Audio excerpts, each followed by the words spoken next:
Hi, this is Ben from 561 Music Podcast. Right now, we're trying to get 1,000 subscribers on YouTube. It just helps us get out there more. It also enables us to monetize the podcast, to make it better, do more advertising for it and things like that. Subscribe to the podcast and hit the notifications button. That would be doing us a really big favor. Thank you very much.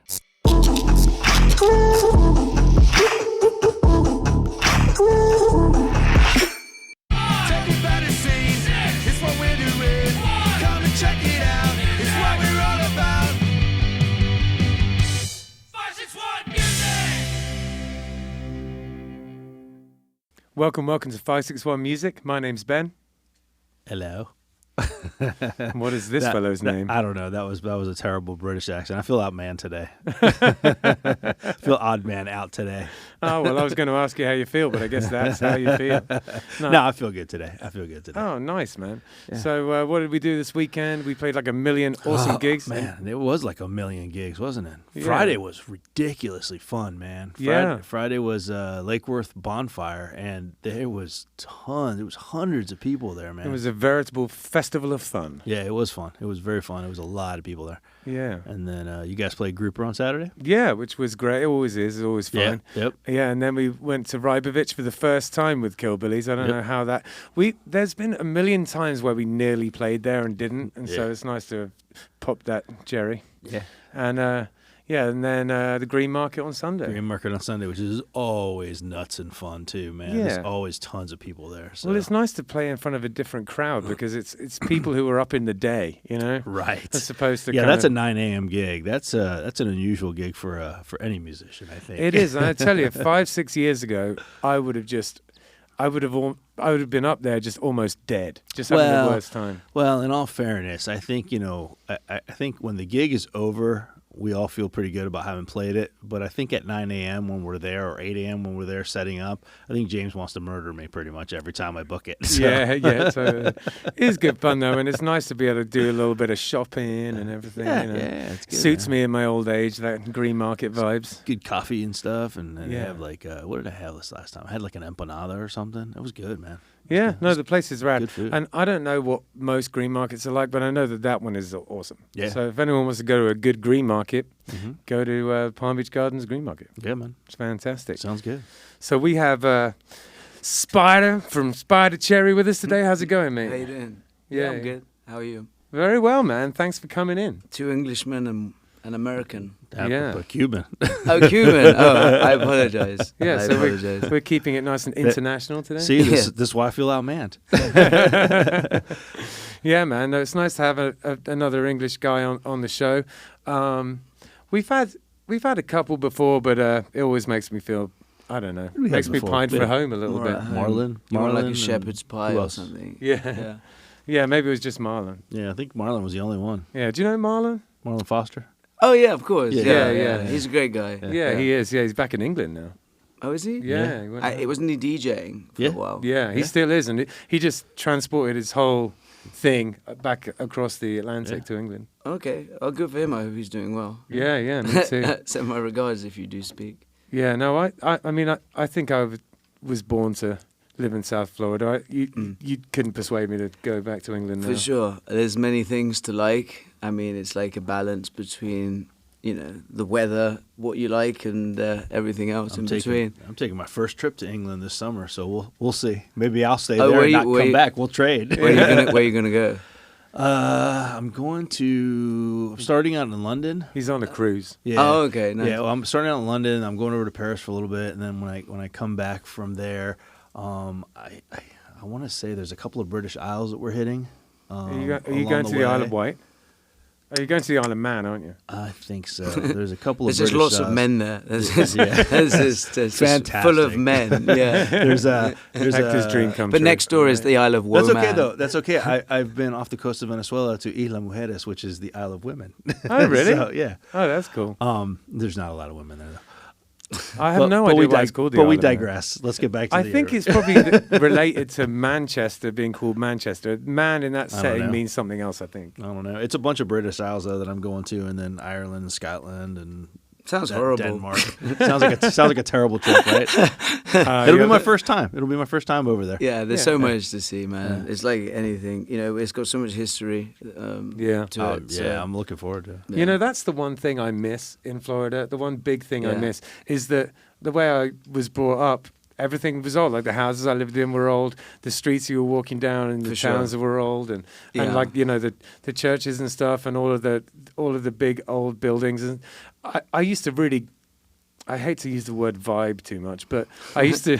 You used to vibe. Yeah, I used to vibe with that old stuff. You know, like no, of course. Yeah, it makes you feel like you're connected to something. Of course, there's nothing better than knowing where you come from, and then hopefully you know where you're going. But you know, but yeah, it's funny because in Jupiter, I think it is. There's a I can't remember where exactly, but there's a place where I was reading one of those plaques. Well, there's that lighthouse. Maybe I don't think it's a lighthouse. It was in it's part of like a shopping center area, and it's got like a plaque, and it says something along the lines of, I'm paraphrasing, saying like, this was founded in 18 blah blah blah blah by this guy Joseph whatever, you know. It goes on and it said, and then at the end it goes, but none of this is proven. And I was like, that is just great. Yeah, that's Florida. That's Florida for you. None of this is really proven. Again, I'm paraphrasing. We just made it up. That's really, sounds good, you know what I mean? Tourists come here because of it. Yeah, exactly.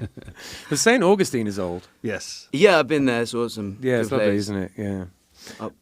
So the question that we usually kick the thing off with is, how did you find yourself getting into music at a young age? And feel free to start right at the beginning. Like, you know, where were you in those really early years? And were your parents supportive of your music and stuff like that? Yeah, I mean, I started when I was about 5, and my parents wanted a piano because they always wanted to play, and they never did. And my mom actually liked pictures before the internet, funny enough, and and used to put picture frames on the piano because I had like a baby grand they got. You know, my dad was in furniture, and they basically got the piano, and I kind of took to it. It's hard to remember a lot from that early, but Sure. I do know that it was something that I liked, and it inspired me. And as I got, I think, to probably about 6, 7, 8, I started liking to write songs. I always wanted to write, and then I always wanted to be able to sing. So I always wanted. So I always saw this thing as something that I could play to sing. Sure. And so that was my progression, and that's kind of, you know, it went kind of hand in hand. It was like sing, play. It wasn't like play. You know, some guys, they're like guitar. Sure. I'm not going to sing. I just want to learn this. Yeah. For me, it was like, I want to learn this to sing. I can relate 100%. That's what me as well. Yeah, exactly. Yeah. So. Yeah, it's like this kind of like bard mentality. You know? Yeah. And I don't know. Someone asked me the other day, was it to impress girls? And I'm like, not really, because at first I definitely wasn't interested in girls at 5. So, you know, like I didn't start that early. But it definitely, as you progress into a teenager, you're like, this shit is good. It doesn't hurt, does it? It does not hurt. This really works. This is working. This is making all those, you know, insecurities kind of go away for a minute. And one of the beautiful things about it is if you're a little bit socially awkward or shy, it's a way of kind of dispensing with all of the pleasantries and just going, well, I can do this. What do you think about this? Oh, yeah. That's why I've never been a big fan of looks. I know that sounds crazy, but looks are the thing as humans that give us an impression straight away. It's like a bird with its feathers. I mean, and there's nothing wrong with that. It's like animalistic. But the truth is that everything else is what makes up a person. Looks is just what you have. You're born with those. You can't curate them and develop them. Obviously, nowadays you can change your looks, but I mean, technically, that's just what you've got. That's the hand you've been given, and so, for me, I think, like you just said, that a talent or something that someone acquires, that's the beauty in the person. Yeah, what you find. Yeah, exactly. Yeah. Character. That's really, really awesome. So one of the things I'm curious about is, were your parents playing music to you?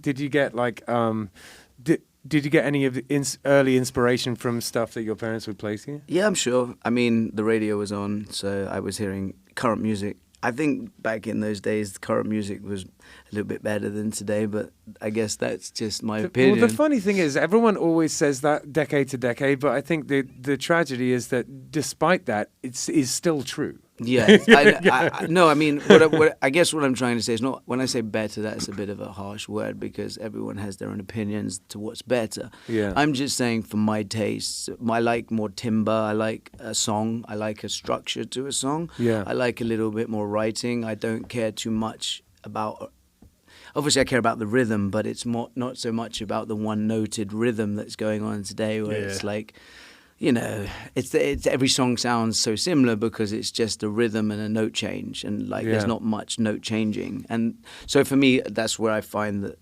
I was listening to songs of like Beatles and Michael Jackson and Stevie Wonder and Ray Charles and just, you know, beautiful. I love George Michael. Back in the day where there was dynamics because they weren't compressing it to death. Exactly. But before all the tricks that technology could use became the thing that everyone used. Yeah. And that's the key, I think, is that the difference is that technology is advancing, but if we advance with it, we become it. And so the beauty in finding something else that's not via that is where I feel that the path, like that's humanity, not going, you know, like, I mean, again, I'm just speaking from personal experience, but that's basically where I'm at. And I agree with you. And I think that that's an important distinction to make. It's like, it's not like necessarily objectively better or worse now. It's just for your taste. And I'm the same way. It's because I was brought up on this kind of instrumental music, and I was brought up to enjoy the slight imperfections. For sure. No, yeah. Again, it's first of all, whoever likes whatever music you like, that's totally your choice. But I do think that for me it's the same. It's like I like a human touch. I don't want to go and see something where I'm thinking, is a computer doing this? What is going on? What am I watching?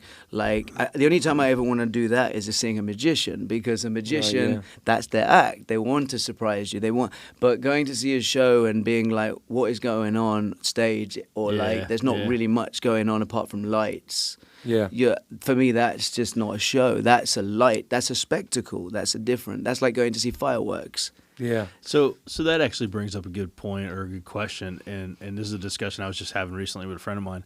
Like, do you feel that I don't want to say musicians, because I mean, I don't want to take away from the people that are making music today in their own way with the technology and stuff. But do you feel like that old school musician, you know, feel of musicianship and playing the instrument and all is kind of going away? Like it's disappearing. You feel like it's disappearing at all? No, I don't think so.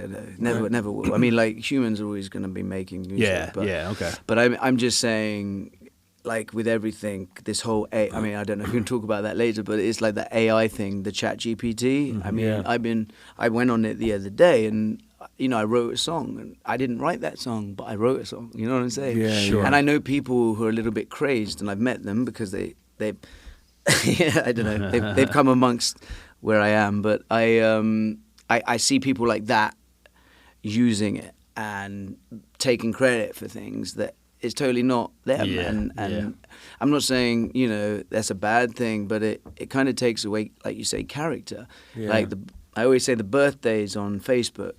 I was just my birthday, and I'm very grateful for everyone thanking me for birthday. You know, it's my birthday, but the fact that it just comes up on Facebook, because you know, like comes up on the feed, and everyone does. It's a little disingenuous because like, they wouldn't have remembered otherwise. That's what I'm saying. But the point is that our circle of friends, like we've always, it shouldn't be so wide. And I love the fact that it can be, because we need to meet people and see some people that you haven't seen for a while, and I get that. Like, but when it comes to gestures and things like that, the computer is basically showing us the way what we should be doing. But if you're lazy enough not to do that, and a computer is going to do it for you, then are you really doing it, or is the computer doing it? No, and that's basically kind of where I'm coming from. I mean, we could have an entire show talking about AI. I'm an artist as well as a musician, so the whole AI thing is like that. That really bothers the crap out of me. Oh yeah, of course. You know, when you can go into the computer and you can type in, and I've done it just to see what it comes up. You type in a few, you know, keywords, and suddenly it creates this. And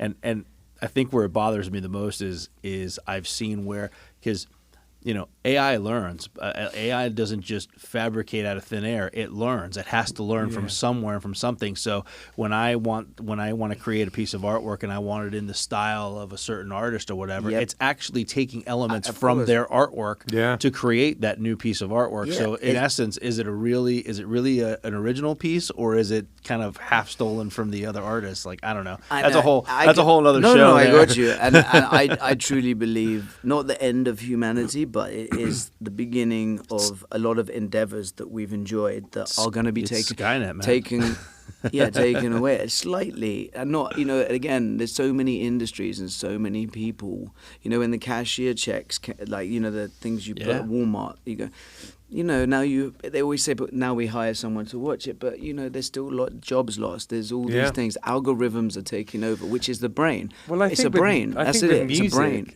I think with music, what we will find, and what we already kind of do find, is that people are going to start really, really liking like very lo-fi music, like very organic, very rootsy stuff.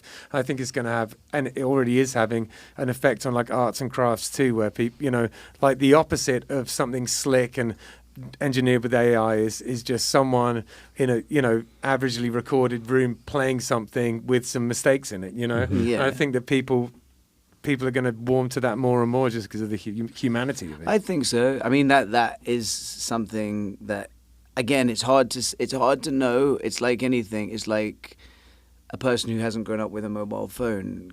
How can they perceive going away and not having a mobile phone for a bit? And and I'm saying, when you've grown up with an electronic sound, you're already focused in on that sound, and it's not. And it becomes like we were just saying, it's warm to us because we grew up in an era with that music. It was warm. And I'm not saying there's not young people who obviously love music and that style as well, but it's not something that bothers many people. No, you're right. And so I don't know whether or not it's like anything that would change. It will just, I think, die out. And then it will end itself into this new technology of kids who just enjoy doing that and playing video games and doing all that stuff and getting into 3D stuff, and that's the way it will go, and people will be playing guitar on the. You'll be watching them on guitar, VR. You've been doing concerts on VR. Meta, well, they're doing they're doing that already. I mean, we've got a VR set at home, and what was it, like 2 nights ago or something, I came home, my wife's just sitting on the couch, and she's just sitting on the couch with the VR set on, and she's looking around like this. I'm like, what are you doing? I mean, she wasn't playing a game because she didn't have the controllers out on it. So what are you doing? She goes, I'm watching a Foo Fighters concert. And she's like, and she was literally like in the VR world, she was on like the side of the stage. She was like side stage watching it from there. She was like this close to the artist, and I'm like, that's cool. But it's not live. No, of course. But people will say that about football. Like watching football is like being at the game is different. But some people prefer it at home now because you get to see the whole game. You sit back, you can have your beers, you can. It's easy. It's relaxing. Football or soccer? I have to ask. Both. Either one would do it. Or rugby. I don't know. It's all the same. All three of them are the same. Well, this is a really interesting start to the show because we haven't really talked much about your music. So I feel like now is the time to get more into that. And what I'm curious about is what is the deal with Spider Cherry? How long's the band been around, and how was it created? Interesting. When I came here in 2015, I was looking for a name and a project. I've always written songs throughout my career. I've been entertaining for a lot of years. Sure. So I just haven't released much. I don't know why. I'm a bedroom hoarder. You know what I mean? I hoard songs, and then I write a new one, and then like that drive that has like gazillion songs on it that every songwriter has. Exactly. Yeah. So I've been. No one's heard. It's just yours. I do complete them to quite a point, but again, just haven't released them. I kind of got into. What was the question again? I'm going off topic. How did Spider Cherry come about? Spider Cherry? So okay, because I'm digressing into another story there. But I love it. Yeah, Spider Cherry kind of came at 2015 when I arrived, and then I think it was about 2016. I met a guy called John Zay, who was a guitar player at a house party, and I was playing one of my songs that I'd written, and he dug it, and so we started talking, and then I started, working with him, and we came up. I came up with the name, but I always like Guns N' Roses as a name, and I always thought to myself, again, a little marketing tip, again, is put two things together that are something, but when they're put together become something else. When I was a kid, I had a band called Silver Hedgehog. There you go. There you go. Just put something that's like descriptive. That's all people want to know. You know, there's something, and then, you know, for me, I can always put a spider and a cherry, and you know who it is. You know, I like the name. It became me. I have also learned that subliminally. There's something about the name that I feel like I've become. Okay. So there's that. I've always felt it's like a bit of a yin and a yang thing. You know, it's the black and the red, and I also... And the dangerous and the sweet. Exactly, yeah, you got it. And then it was also, you know, playing two pianos as well. I felt more like a spider. Right. Sit down beside her. And then I was also, the first name I came up was like Banana Monkey. I'm like, no, Spider Cherry. Oh, I like that. Oh, there you go. and that's how it formed in my head. It was literally that simple. Know, I like Banana Monkey. Banana Monkey. That, I'm gonna have like a, you know, another side project. Yeah, exactly. So we're looking for members. Anyone? That's great. So you play a lot of the kind of gigs that Killbillies plays at the moment in terms of those sort of 3-4 hour type gigs. Oh yeah. How busy is the band? How often do you play? I do like at least 4 a week, which has been going on for quite a long time. Full band or solos? Or it depends. I normally do duo. Okay. I do. Well, I used to do solo stuff. I used to play a drum as well, but you're playing the bass, the piano, and singing, and then and then I started using a drummer because. Just having the rhythm and the bass. Sure. You know, you're a bass player, you understand. Yeah. That's enough, as long as you get the bass tone right, that's enough with a voice to even carry it. So with the piano on top, it's like a band. Yeah. It's like I'm playing the bass and the piano. I remember I saw you on some very sort of boozy, crazy night at Vintage Tap. Oh my God. When Virgil and I were playing some songs. And you were there too, and I remember you busting out Bohemian Rhapsody, and we were all enthralled. We thought it was fantastic. Oh, thank you. Yeah. Well, you know, that's a classic. What can I say? One of the best pop songs ever written. Sure. I would say. But No doubt about it. Yeah, I remember that. That was like, must have been like 2000, around the same time, 2015 to 17, between those years. But and the so with Spider Cherry being this kind of working band type situation, is now the time that you're going to be starting to focus more on originals? Yeah, I mean, again, for me, I've always found a little bit of a disjoint, which is unfortunate because, like, a cover band and people who play music, depending on the band, obviously, and everyone who's in it, but, you know, there's a certain level of skill that can be acquired to be original. There's not really much difference. It's just whether you go, I'm serving cheese tonight, I'm serving steak tonight. Yeah. You know, it's like a chef can do either. It's like, sure. But again, and that's what we play a lot of our own original songs, exactly. and we play covers, and we don't feel like we have to name the band something different. That's what I'm saying. Yeah. Well, again, I've been playing around for quite a while now here in Florida, and so I've become Spider Cherry. That's I was never sure if it was a band or if it was me. But that's interesting. It's become me, and that's who it is because I don't have full-time members. I mean, I play with guys currently, and they're really good and they're amazing. I play with a Brazilian guy, Tamachi. He's famous in Brazil, funny enough, and a great guy. And a guy called Chris Lopez. He's on the drums. It sounds amazing. Yeah. And some other guys as well. How big does the band get? Well, normally I do 3-piece just because it's enough to earn a living. Yeah. Oh, yeah. Killbillies is a 3-piece. Exactly. It's always been a numbers game, and that's why I always had a catch-22 about what I'm doing, because it's always been about earning money for me. And then I always had the old school approach of thinking, well, if I continue to gig all the time, someone will discover me. Yeah, I know that feeling.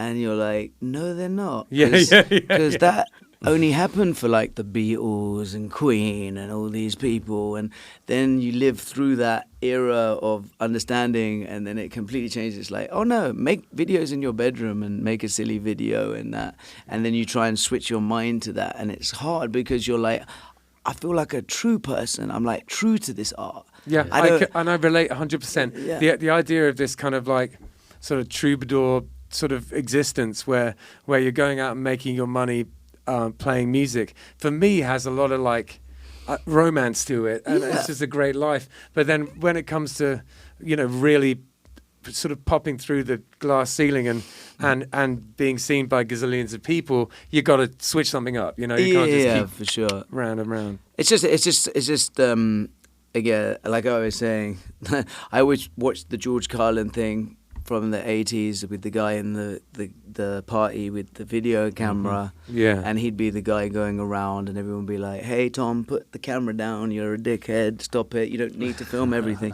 And then everyone became it. And then because I have that in my head, I've always loved that skit. I'm always like, well, I don't want to be that guy. So I'm not that guy with the camera who has to film myself. And so it's been a bit of I'm trying to like get into that thing, and it's not that I haven't got things to say, it's just I don't like the structure. I'm trying, it's the kind of like a fear of some sort of like, this is not what it's I like, want. how do I do this and not sell my soul? Exactly. It's like I wouldn't, you know, sign up to a Britain's Got Talent thing, and it's not that nothing against anyone who does it, but it's just, again, it's like part of the system to me. Yeah, I agree. It's kind of like, I don't want to sign a contract with you to give me fame. I don't want fame. I just want recognition. Yeah. And that's what I'm saying. And that's what most artists truly want. They don't want the fame. And that kind of, those shows sell it as fame. Yeah. They package it as that. And that's why you know, that nuance of the situation with those shows is I've always known that I can't stand them, and I've never really understood why. But I think that's a part of it, is that they're not setting you up to be a career musician. They're setting you up to be famous. Yeah, but also what I always think, and people don't see this a lot of the time, is like these systems. Yeah, okay, that was a great dancer and that person was amazing. Look at the love she's getting. What about all the lives they destroy? Like, what about all those people that queue and then they go, no, you're not good enough. And you're like, this person is good enough, but you've just destroyed them by telling them, because they think this is the biggest thing that ever could be. And then you're at gigs and everyone goes, oh, why don't you go on The Voice? Yeah. And I'm always like, well, you know. You have no idea how many times people have said that. Yeah, that's what I'm saying. And it's like, I understand why people say that, but it's like, do you not understand that those kind of things are set up like a system that is like a government that people are complaining about? Right, and you'll probably end up owing them money at the end of the day too. That's what I'm saying. And you're kind of like a mouse in a wheel, because as soon as you enter it, you don't know where it's going. And most artists, true artists, want the control. They know what they want, and they don't have to go into a wheel and cycle it and stand in a queue with another person who is like maybe a 4-year-old who her mum thinks that she's the next, you know, Britney Spears or whatever. On this particular subject, I could not agree with you more. And it's not that I have any and I have kind of nothing against resentment people going for it, because I understand. Again, it's a nice feat for people. Again, not the easy route, but just like, this is how they do it, how we do it. Oh, no, man. 100% right there with you. I have, and I won't get into the details as to who it is, but I have a relative that had gone through a couple of rounds on American Idol a few years ago, and got to the point that they were going to go, and I think we took her up to like Atlanta or something like that, and you know, amazing, beautiful voice. I mean, honestly, beautiful voice, not just you know, oh, your mom tells you sing great. Beautiful voice. She could sing like crazy. And you know who it is. And we took her up and she did the audition or whatever, and it wasn't the celebrity judge, it was like the round right before that. And these producers, like, besides the fact that they just shredded her and were like, oh yeah, you're just, you know, you're not going to make it, we're not going to pass you through, and she almost pretty much hasn't, like, she used to sing all the time and now she like barely ever sings. Like, it really destroyed her. It's something that they didn't even care. She walked into the room to do her thing. There was 3 producers sitting there. It was about lunchtime, and some other producer or some, you know, I don't know, assistant or whatever came in and brought them like little salads or whatever, and they were like, she says that they were like, yeah, go ahead. And they were looking down, eating their salad while she was singing. And then like halfway through, they're like, yeah, okay, we're good. Yeah, it's like they didn't even care. I know it. It's a horrible scenario. Yeah, and it feels great for winners because you're going into this thing that seems like nervous and horrible, and then if you get through it feels great, but then again there's still rounds and you can come out and you're still going to be destroyed in the meantime. Yeah, and I've spoken to people about it before, and I come off like I'm afraid of failure, but it's really never been about that. No, of course it's just antithetical to my understanding of what music is in general. Like it just doesn't make sense to me. Well, I watched Russell Brand, who I really admire and think he's an amazing human being. I do. And he's very anti certain things, and it's kind of like the establishment. It's kind of like this is the establishment for music. Yeah. And I don't want to be part of that establishment. And it's just again, personal choice, but also, again, how people perceive things is very important, and sometimes people don't seem to perceive like what we're just talking about. They don't perceive the negative effects because they don't see it. They only see what is on the TV, like in front of them. Right, which is so scripted too. It's not even like a lot of it. These people were walking out of other people were walking out of the auditions that did get the golden ticket to go to Hollywood or whatever, and this wasn't the celebrity judge round. This was the round before that. So they were walking out of there with a golden ticket. They were like, okay, do that again. Walk here again. Have your mom come up to you and congratulate you. We'll film that. And they would film it. And then it was like, and I guess at some point later on, they were going to have to go in front of the celebrity judges to do it. But they already knew that they were going to L.A. because they had already gotten their golden ticket. Yeah. It was so scripted and so stupid. Well, you've got to understand that the first time you ever go to an audition, there's going to be people that are pretty terrible. And how do those terrible people make it to TV? Because they know that they're going to be laughed at. Sure. It's kind of like, when you were in school and then you knew that you wanted to tease a kid and you knew something bad was going to happen. That's what those people are doing. They're taking these people and knowing that they're going to be laughed at or and again, maybe it gives those people a career because, again, some people can use that to make fame. So there is some good for some people, but a lot of the times, again, you're just kind of laughing at them, and that's not cool. But who am I to say? What am I to say? No, I agree with you. Well, something I'm curious about is, do you still practice when it comes to just old school scales and stuff like that? Do you do any of that? I mean, I play so many shows, but I do practice. At the moment, I'm finishing all the tracks and producing what I'm trying to put out. And but I have a piano in my living room, just an upright, and I play that.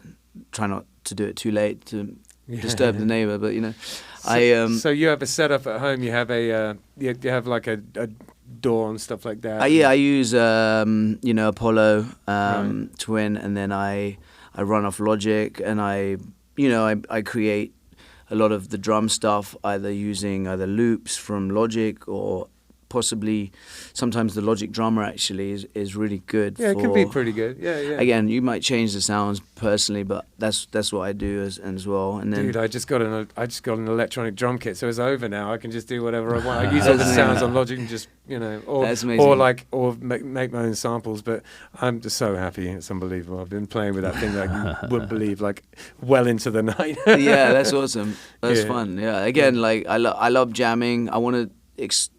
I'm in a point in my life where I want to express more.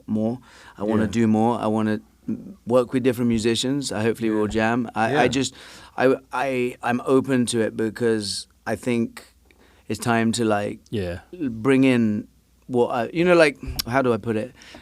It's a hard one to say, but just basically see what else is out there as opposed to just closing the doors of what I've been doing, changing patterns, and I think it's really important in life. And certain things sway you, and just the way I've been going recently, I think it's it's been nice to open up to doing some more things. Absolutely. Nice. Yeah, I've found it in the last few years, just staying busy doing different things. it's been illuminating, especially doing this. We've met so many people. It's been great. Yeah, it's cool. It must be fun. So many people. And made fast friends through it, because you have this conversation that you would have never had otherwise, Yeah, that's so true. Yeah. I always say that. People, I always look people in the eye, because I love to see how long people's eye will not look at mine. Right. I do that because I mean, don't get me wrong. It's not like every time someone looks at me, I'm not going to look away. But the truth is, it's like when you're in that confident mode of self-belief, or, even if things are bad, but you just feel positive. You're like, I want to go out and I want to be a great person today. Yeah. And that's why, like, looking in people's eyes is like such a big thing. Yeah. Like, for me, and I feel like people could definitely think about that a little bit more, because it's a real connection. It's a real connection. I do just the opposite. Like we play gigs, and I try to not play with my head, just looking down. So I'm constantly scanning the crowd and looking at people or whatever. But as soon as somebody locks eyes with me, I'm like, look away. Again. Oh God, they're looking at me. I know, that's funny. Yeah, I do this thing, especially if I'm a little shaky on the lyrics, where I just defocus. I just unfocus my eyes. So I am looking at a bunch of people, but I'm not like looking at anyone in particular. I'm just looking at everyone. No, I got you. I know what you mean exactly. Yeah. I've been tending to, again, like close my eyes when I play. I feel like I got to a point where I can feel the keys. Sure. Now I understand Ray Charles and Stevie Wonder. Yeah. But that's it. And the fact that you doing the two means you're forced to do that. And I bet I'm sure it didn't take A, you're very talented, and B, just the fact that you're kind of doing it night after night at gigs and things. I bet it didn't take that long to get used to it. Yeah, it was a weird practice at first. I don't even know, honestly, how it became a thing. I just knew that my friend of mine, Sabrina, she had a keyboard, and it was the MX-49 Yamaha. Yeah. And I came over, I was at her house, and I was playing, and I was like playing it has actually like a couple of demo buttons, and I started playing the clav like Superstition. Yeah. So this is pretty cool. It sounds better than the keyboard I had, because I've always been a man never about my tools, and I think that's one of the big faults in my life, not thinking like that I need to get better tools. I've been there. I'm the kind of like tennis player that would just play with that same racket and be like, I just don't think to get something better. Yeah. And it's like, It only changed for me in my mid-30s. All the way up until then, that's I was just... Yeah, exactly. You just kind of understand. It's like, actually, you know what? Something happened and changed that. And I'm like, why didn't I not just do that? It was like so simple. Yes. It's like the simplest little thing. I could have made my life so much better. I used to put my harmonizer on my keyboard, and it kept sliding down until like this buddy of mine, Ben, I just got some Velcro strips and put it there.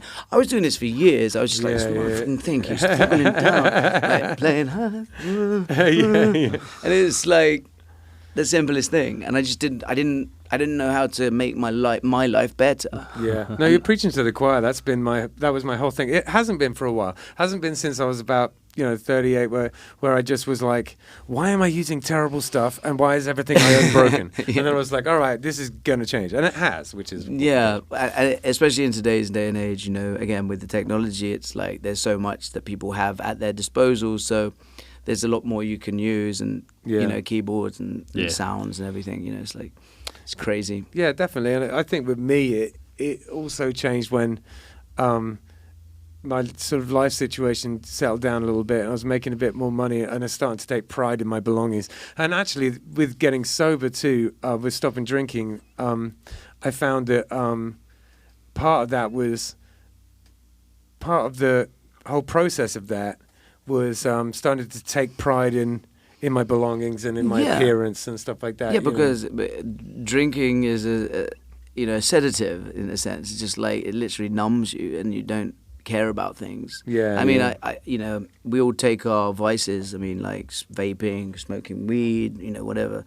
But everything's a sedative most of the time. It just numbs us. So being off alcohol, you just learn. As long as you've had enough experience, I feel, then you're not like always wanting to go out. I think that's the big thing. It's like once you realize that you're happy to stay at home and do things, it makes such a big difference. Yeah. And then not drinking as well, it gives you the reason to be active and do shit. And if you have ambition, there you go. Put them all in the same thing, you can only go forward. Yeah. No, absolutely. And you stopped drinking a while back, right? I'm the same, 3 years. Yeah, I think we're the same. Yeah, in so many ways. Yeah, it's weird. Yeah, you guys are like, I don't even know. Like, there's I like just need to get a couple of like sleeves. another universe. I can get or those something. ones that you can roll up. You know, Yeah, the there you roll go. That would be yeah. funny. Yeah. I got a red hat with a big. Yeah, I was gonna say I'm gonna get you a hat with some blonde hair attached. That's funny. That's great. Where are you from exactly in the UK? London, Yeah. like yourself, yeah. Yeah, cool. Yeah. 'Cause you're the same we were person. talking about it earlier, but I figured I'd just bring it up again for the people who didn't hear our chat beforehand. But when did you leave London? I left London. Well, I left London when I was 16, and I moved to Mallorca, which is the Spanish island, and then I lived there for about 3 years in total. And then I came back to London, and then I did a lot of touring in different like countries in Switzerland. I was in the Alps, and then just traveling up and down England, Wales, Scotland, that kind of thing. Yeah. And then also going over. I used to entertain a lot of the military, so I've done a lot of like shows through civil service entertainment, which is That's interesting. yeah. So I've been to like Bosnia, Kosovo. Oh, wow. Over to like a lot of places in the Middle East. Yeah, that's fantastic. Yeah. Fantastic is the wrong word. It's fascinating is what I was trying to say. Yeah, for sure. No, again, doing those gigs definitely were amazing. Like looking back, you know, it's like wow, you know, like Was that I did solo or that. were you with other guys? I was with a band, and Yeah. also I'd work kind of as a two-piece as well, but Right. we'd go over with a few comedians and some dancers, depending on what the gig USO was. show type deal. But like Yeah, a basically, UK. kind of similar to what I'd imagine. You know, I can't remember who did that kind of. I think Mariah Carey did something Yeah. where she go over Quite a and do few people performance. do, yeah. Yeah. Even people like Conan O'Brien and all, you know. Well, like David Beckham was on one of the ones that we were on, and Yeah, things wow. like that. So Cool. yeah, but yeah, no, it was great. I mean, like it was for me that was the pinnacle of like, can I entertain? Because Yeah. when you're trying to entertain like I don't know 1,000 soldiers and they can't drink, Yeah. and you're following a comedian, and Yeah. so I had to like try and be funny, and it was a great experience for me because I learned a lot of like how people MC and what, you know, things to say, and I'd go off of things that, you know, worked, and then you'd kind of gauge the audience. And what was amazing to me is after the shows, the people would come up and, you know, be very complimentary, and you'd get to meet a lot of these army soldiers or Navy or whatever. You know, it was like unfortunately some of them were very broken, but you know, it was an amazing experience. Yeah, and you know, something that I noticed when I saw you back in 2015 when we were playing that weird gig was you could just tell that you were like a solid entertainer. You know, it's like you have a lot of magnetism in that situation. You know, you can draw people in. Yeah, and it's thank you. great. You know, it really works very well. Appreciate that. Yeah, man. Well, so I think at this point, before we do that, I'm going to ask one more question. How have you found the local Florida music scene? Like, how is that? Have you found it welcoming? Yeah, I basically came here on a holiday vacation. That I came for like 10 days, and I ended up with 2 or 3 shows. Like, I do feel like Delray has changed quite a bit since I've been there, even over like the 8 years I've been there. In what respect? Or more established, more like an establishment. It's become more corporate. It's become more, you know, I don't know. Yeah, I know what you mean. Just like chains. The and chains, things and again, nothing against it. It's just there was a slight beauty to some of the places I found that I know what you mean. I feel like it's kind of like when you martial law everything, even though people want it at the top, no one really wants it. No. You know, do you get what I mean? We're all Yeah. doing it to stop other people from things that we actually want. Yeah. Like, it's Yeah. kind of like, I mean, not to say no one wants, you know, drink driving. Obviously, I'm not saying go drink drive, but, you know, people want to have a few drinks and then want to drive home. But obviously, we don't allow it. So we kind of martial law it. In that kind of thought process, it's the same thing. No, you I know what you mean. And one of the things that destroys downtowns all the time is them just putting the rents up to the point where only chains can afford it, and then you lose all of that independent stuff. Yeah, of course. It happens all the time, and basically what's happened in Delray. There's a bunch of little places that used to be down Delray, down on Atlantic and stuff that aren't there. You guys were talking earlier about Juke Joint, was it? Or yeah. That place.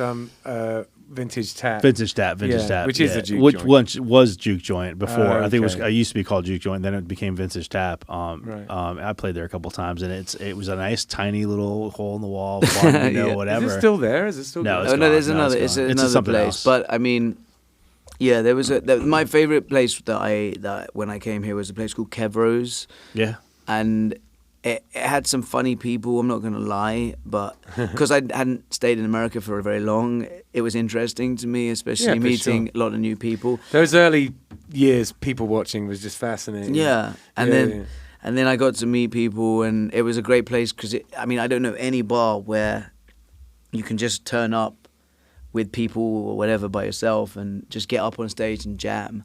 Yeah. And be like, oh, who's next? Kind of like just like free for all, but in a way that's kind of constructed. Yeah. And then as long as there's not like a dickhead who's like, well, get off an instrument or sounds terrible, which did happen. But in amongst it, it was a great place to be like, oh, let's just go down to Kevro's and see what's going on, and maybe we could jam a little bit.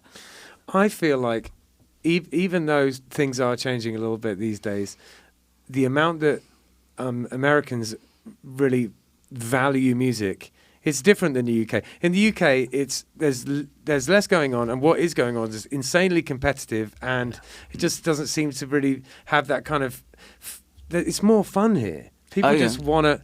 People are willing to pay for music. Well, that's the big deal. People watch way more music, and it's not necessarily about who's the coolest. It's just about there's music. No, I got you. Again, it's very variable, but I understand what you're saying. I mean, I do think, especially, I'm not gonna lie, tippage in England is not a thing. It's not really something we do. We expect yours in a bar means 20p.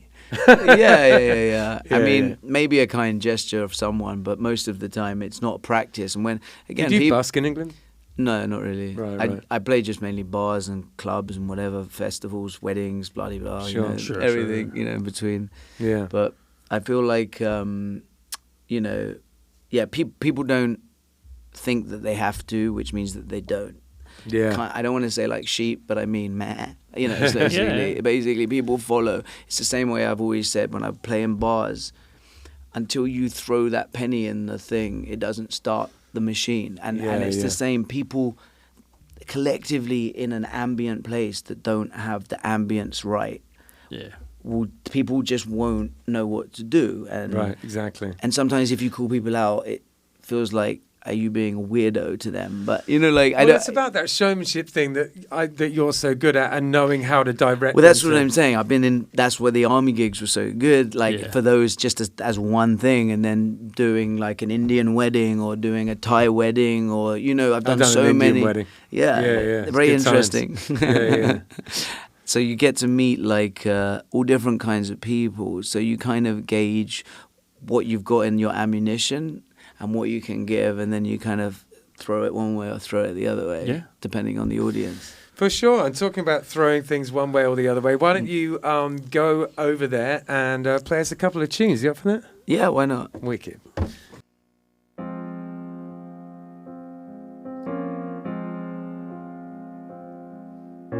Hello, where have you been?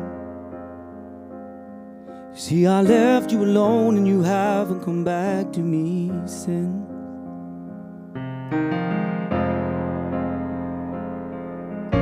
How long have I got? You see, the light at the end of the road is the time we forgot. Yeah, the light at the end of the road is the time we forgot. Whoa, life, carry on, carry him. And all this time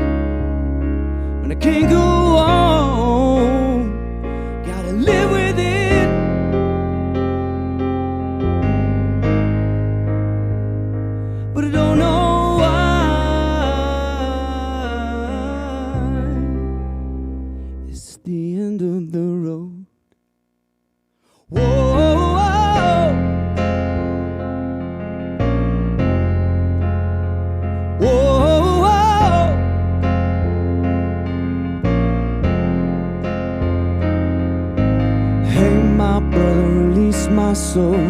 Take me down where I know right here.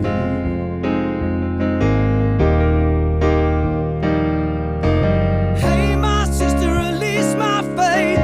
Take me back to my resting place right here. Oh, is this the end of the road? Fear in my soul. Fear in my soul.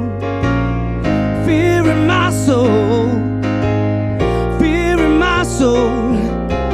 Hey, my brother, release my soul. Take me back to where I know. Hey, my sister, release my faith. Take me back to my resting place.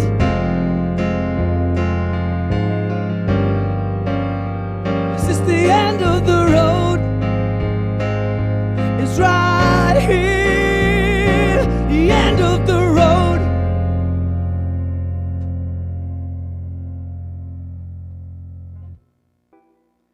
I've been down and I'm wondering why she's out with another guy. Told her, bitch, do you understand me?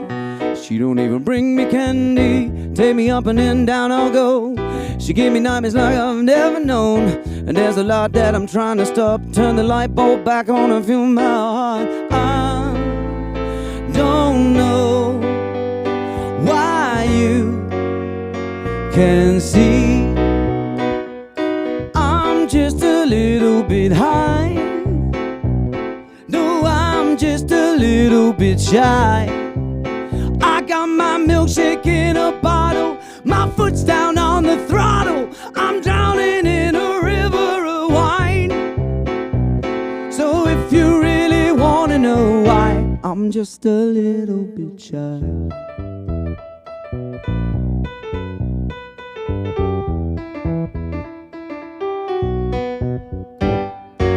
I'm a baby, but I do not cry. I make you laugh, I'm a funny guy. Some people don't understand me, but that's just fine and dandy. You gotta try me or you'll never know. We started music and we're good to go. Next stop from the corner shop, here's some rub-a-dub-dub, 6 stars in the bathtub. Don't know why you can't see I'm just a sufferer of ADHD, but I'm just a little bit high. No, I'm just a little bit shy. I got my milkshake in a bottle. My foot's down on the throttle. I'm drowning in a river of wine. So if you really wanna know why, I'm just a little bit shy. 561 Music is brought to you by Handlebars Bar and Grill. It's a biker bar in Tequesta, and if you're driving up US 1, you come across it on the right-hand side. It's a little bar there. It's bright yellow. You can't miss it with the handlebars on the sign.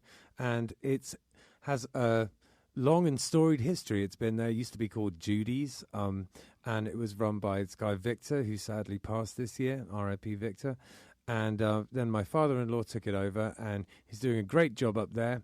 There is a bike night every second Thursday of the month, and there is a jam every fourth Sunday of the month. If you're interested in that kind of thing, it's just an all-inclusive, any kind of music, any style, any ability type of a jam. And there's great beers on tap, and they're wonderful food. Burnsy, the chef, does a fantastic job.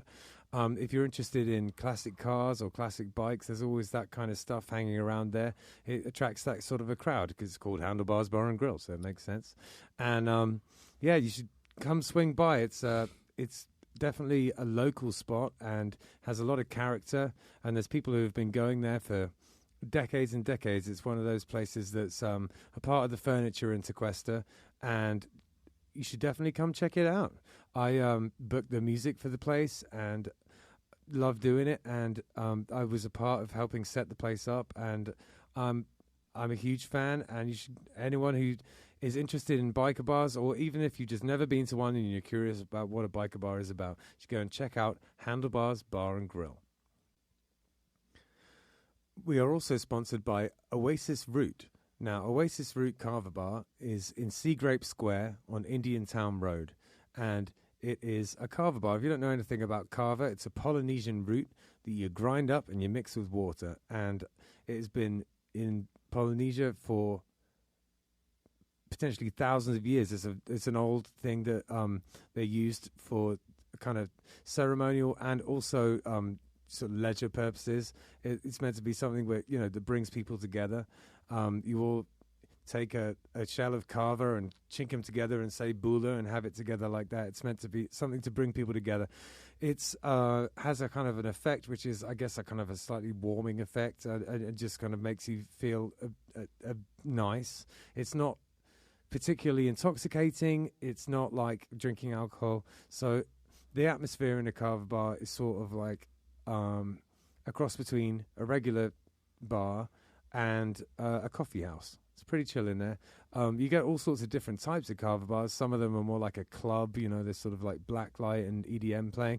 And some of them are more like a cafe. This is one of the cafe type of ones. It's super chill in there. If you're looking for somewhere to, I don't know, maybe go and do some work on your laptop or go and have a chat with friends, it's perfect for that kind of thing. There's a foosball table in there if that's your jam, or baby-foot as they call it in France. And yeah, Jim, the owner, is a really cool guy, and he has very kindly sponsored our podcast. So thank you very, very much for that, Jim. They also do a poker night in there, all sorts of things going on at Oasis Route Kava Bar. 561 Music is sponsored by Live Music Community. It's where we film the podcast that you're listening to right now, and it's also where I work. Gavin, Hector's son, was a student here for a long time, and in many ways he's the musician he is today because of the teachers at Live Music Community. We taught him not only about his instrument, but also about being in a band, and his band, Unemployed Youth, accomplished a lot of goals, mostly band etiquette, how to work together, and all of the nitty-gritty that goes into being in a band on a day-to-day basis. The student signs up for lessons, learns their instrument, joins a real band, and decides the direction it goes in. And we can take people from very young age, 6 or 7 years old, all the way up to 80. There's no age limit here. We run an adult program for people who want to be in a band as adults, but really the main focus is on the kids and getting them playing together and in bands. We are also a studio, a live stream venue, and we can record audio or video. The Killbillies live album, Warts and All, was recorded here. It was recorded during a live stream that we did during COVID. Justin had a great idea to record live streams during COVID. A ton of bands came in, and it was a real success. But outside of that, we can record albums, we can help you with your EPK, and we have full audio-visual capabilities here. LMC is in Palm Beach Gardens on the northwest corner of Military Trail and North Lake Boulevard. It's north of the gas station, right before you get to North Lake on Military Trail. And if you go to livemusiccommunity.com, you have all the information you'll need right there. Thanks. Seeing as we were just talking about Live Music Community, which is where we're sitting right now, this is the studio in our music school, Live Music Community. Do you have any advice for aspiring or just beginning musicians by any chance? Yes, keep practicing. Keep doing it. You got it. Just keep going. Enjoy it and like it. Enjoy it and love it. Yeah, make it your sweetheart. Make love to it, caress it. There you go. Give it that attention. Grab it by the, That was the sexiest answer. Thank you. Right. So, could you tell us a little bit about the two songs that you just played us? Oh yeah, sure. Well, one of the songs is called "End of the Road," which is just, again, they're just like a little bit of each track. Snippet, yeah. I've got like a full production behind it, but it's a song that actually I wrote about. It's a bit of a sad story. My friend who didn't have long to live, so the song is just a deeper meaning about the end of the road, thinking about death. I mean, again, it's a bit of a taboo subject, but death is something that we all have to deal with, and that was what inspired that track. And it was a very heartfelt moment. But again, anyway, on to the other track. Is my first single, which I'm going to be releasing March 3rd. It's coming out. Very exciting. Yeah, it's called A Little Bit Shy. It has a slight irony to it since I haven't released anything because I've been a bit shy. So, but finally, I'm going to put some stuff out, and it's a bit of an upbeat, fun track. I mean, you heard a little bit of it. That's a kind of. When does it come out again? March 3rd. March 3rd. Yeah. Nice. And so, yeah, I'm just shooting some video ideas and some content as we speak, and trying to get as much promotion behind it. I think that the track's fun and silly, and it's got its own little vibe, and I'm trying to do something a little bit more, not more creative, but just not so classic style. I mean, I like classic writing, but I wanted to do something a bit more like pop and theatrical is the word I would say. I think it's a fun track, man. Thanks. Yeah. It's it's a jam. Like it's get your feet moving on. The meaning behind it stemmed from how they give Adderall to kids, and so it was the kind of meaning is like, I'm just a little bit high. No, I'm just a little bit shy. It's just you're so high that you're like buzzing. And sometimes I don't know if it's prescribed in the right ways. I'm not saying people don't need it, but it's like, it's definitely a drug. Adderall's a whole conversation. That's what I'm saying. I mean, it's not too far from methamphetamine, I've heard, but I don't, I'm not a doctor, I don't know, but. It's amphetamine salts. It is an amphetamine. Yeah, so I mean, it definitely kind of wires you. I also watched that episode. I'd written the song prior to this, but I watched that episode with Stewie and Family Guy, where he takes the Adderall. It's so funny. And he's like, "Hey, Brian." Yeah. And I just thought that was so funny, and it it was kind of similar to the vibe I had with the song. But anyway, usually I hear people like say a line, like from Stewie or whatever, and it's okay. But you've got the British accent, so it actually works. Oh yeah. I don't know if I can. Still haven't figured out why Stewie has a British accent, but that's a whole nother conversation. I know. Who knows? So the next thing we're going to do is talk about your keyboard setup. We took a couple of pictures there.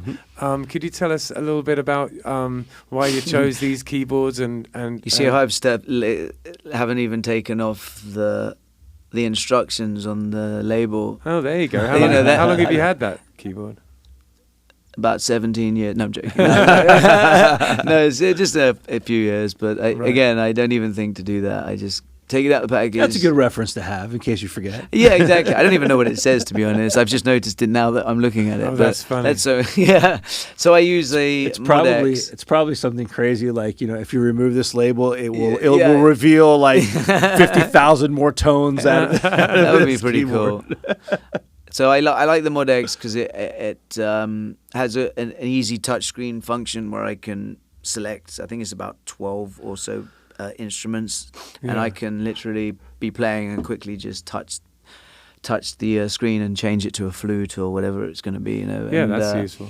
And then the harmonizer is good for me with the double, the TC Helicon. I think that's Harmony M model. Yeah, I've got that exact one. Yeah, cool. I just like it. But I mean, I used to use it with the harmony function, but I had to use a MIDI lead for that, and I feel like sometimes, I don't know if it's because it's old, it doesn't register as well, so I just use the octaves on it. The octaves sound cool. Yeah, and again, it has a kind of analog turn button, which I like the analog vibe with that, because I can literally switch it up, switch it down, turn echoes off, turn echoes on, whatever is needed. I think the octaves is actually something that I'm interested in, because I have found that the third above or whatever, it can get a little bit like saccharine, but the octaves has a vibe that doesn't feel like you're trying to emulate a bunch of people singing. No, it's more of an effect. What it is it's a dynamical change. Basically, it's like if you want to lift it for a minute for the chorus or whatever, just put the octave on and you just suddenly sound more powerful.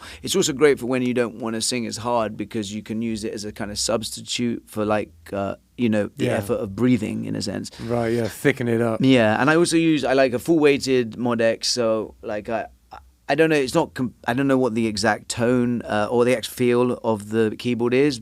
It's not like an ivory feel, but it's good enough, and it feels nice, and it's Are those weighted keys? Yes, weighted. Nice. Yeah. But then on the MX49, another Yamaha. There it is. That's the one that I've been using for bass, and it's not even that the bass sounds are particularly good. It's just I like the feel of it, and it's very lightweighted. And playing the bass, there's lots of like fast notes notes. Playing certain rock tunes or whatever, it's like it's nice to keep it kind of comes back quicker than a full-weighted one. You just don't get that momentum. So I tend to use that for my bass. Yeah, cool. Well, that's it. I mean, it all comes together beautifully, and I've seen you online with those two keyboards, but I've never seen you do it in person, and it's killing it, mate. Yeah. Sounds really, really cool.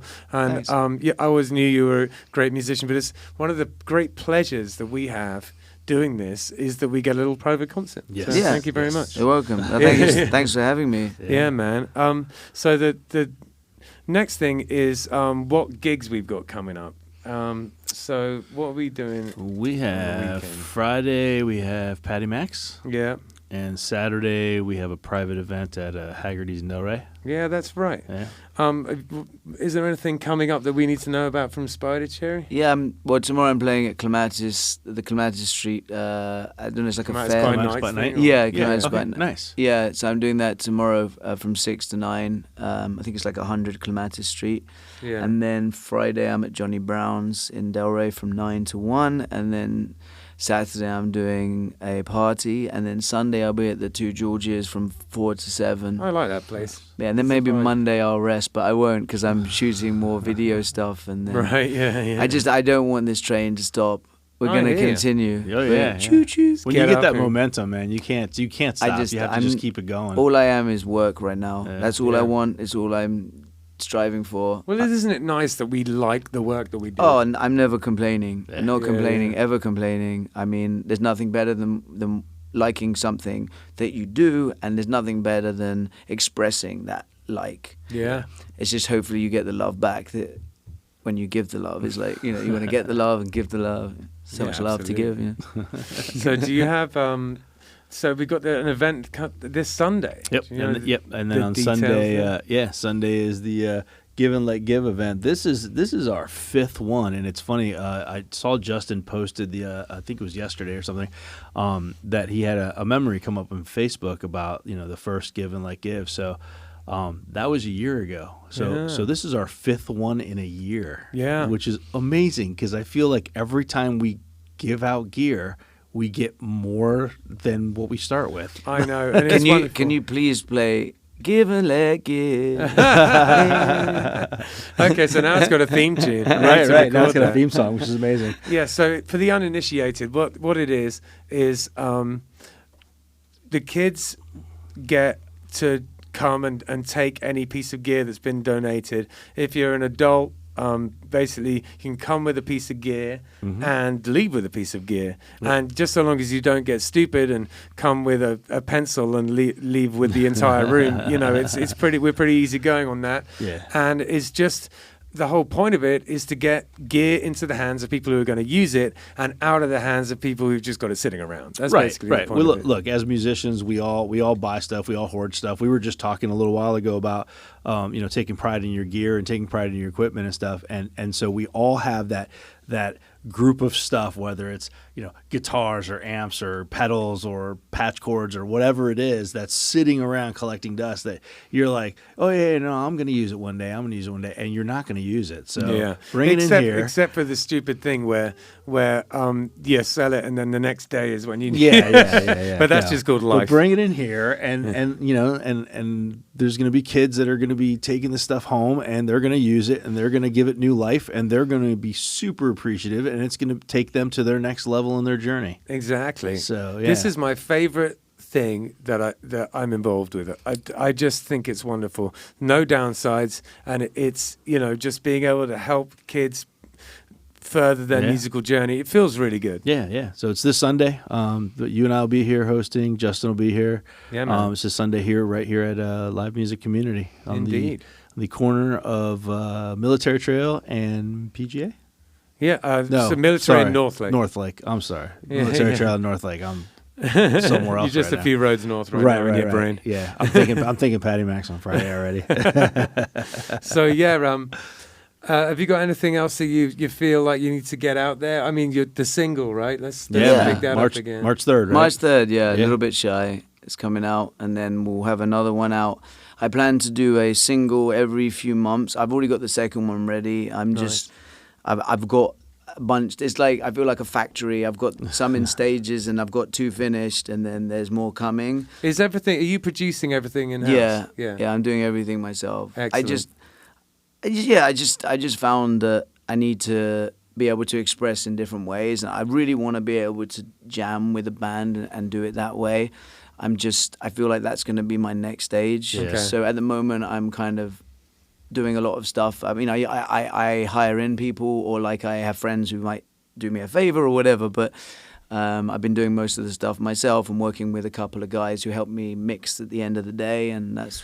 Well, if you ever need any random instruments, I can play sax and all sorts of different things. Hurdy-gurdy now. Well, let's do it. I'm not even joking. Seriously, like nothing would please me more than putting anyone on a record. I swear, I'm not just saying that. I genuinely uniting mean it.